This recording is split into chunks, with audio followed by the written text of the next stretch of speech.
നമ്മളൊക്കെ ഹൃദയത്തിൻ്റെ ആരോഗ്യം ഒരു ഡേഞ്ചർ സിറ്റുവേഷനിലൂടെ ഇങ്ങനെ പോയിക്കൊണ്ടിരിക്കുകയാണ്. എല്ലാ ഹോസ്പിറ്റലും ഹൃദ്രോഗികളുടെ എണ്ണം കൂടിക്കൊണ്ടിരിക്കുകയാണ്. ഹൃദയത്തിൻ്റെ ആരോഗ്യത്തിന് ആദ്യമായിട്ട് നമ്മൾ ഒഴിവാക്കേണ്ട ഒരു പദാർത്ഥം നമ്മളതിങ്ങനെ കഴിച്ചുകൊണ്ടിരിക്കുകയാണ്. അത് കാരണം നമ്മൾ രക്തക്കൊഴലുകളിൽ ബ്ലോക്കുകൾ ഉണ്ടാക്കുന്നു.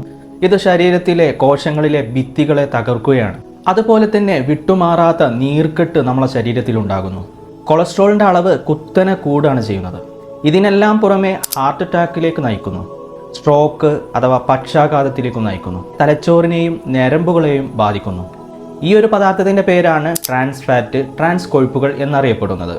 ഈ ഒരു പദാർത്ഥം കാനഡയിലും അമേരിക്കയിലും ഒക്കെ നിരോധിച്ചതാണ്. പക്ഷേ നമ്മളതിങ്ങനെ ഉപയോഗിച്ചുകൊണ്ടിരിക്കുകയാണ്. Crackers, bakery items, french fries മുഴുവൻ ട്രാൻസ് ഫാറ്റാണ്. വനസ്പതി ഡാൽഡ എന്നറിയപ്പെടുന്നതും മുഴുവൻ ട്രാൻസ് ഫാറ്റാണ്. 2% ട്രാൻസ് ഫാറ്റ് ഇൻടേക്ക് കൂടുന്നതിനനുസരിച്ച് 23% വരെ ഹാർട്ടിൻ്റെ റിസ്ക് കൂടി വരികയാണ്. ട്രാൻസ് ഫാറ്റ് കഴിച്ച് 6 മണിക്കൂറിനകം നീർക്കെട്ട് ആരംഭിക്കുകയായി. പല പഠനങ്ങളും തെളിയിക്കുന്നത് പാക്കറ്റ് ഫുഡ് ഐറ്റംസ് കഴിക്കുന്ന കുട്ടികളിൽ ഹാർട്ടിൻ്റെ രോഗം കൂടി വരികയാണ്. ബേക്കറിയിലൊക്കെ പോയി ഫുഡ് വാങ്ങിക്കുമ്പോൾ ലേബലിൽ വനസ്പതി അടങ്ങിയിട്ടുള്ള കണ്ടൻസ് അടങ്ങിയിട്ടുള്ള എല്ലാ ഫുഡ് ഐറ്റംസും ഒഴിവാക്കുക. വനസ്പതിയാണ് ഈ ട്രാൻസ് ഫാറ്റ് എന്ന് പറയുന്നത്. 85% ട്രാൻസ് ഫാറ്റും നമുക്ക് ലഭിക്കുന്നത് പുറത്തുനിന്ന് കഴിക്കുന്ന ഫുഡിൽ നിന്നാണ്. നാച്ചുറലായിട്ട് നമുക്ക് ട്രാൻസ് ഫാറ്റ് ലഭിക്കുന്നത് ആടിൻ്റെയും പോത്തിൻ്റെയും ഒക്കെ കൊഴുപ്പാണ്.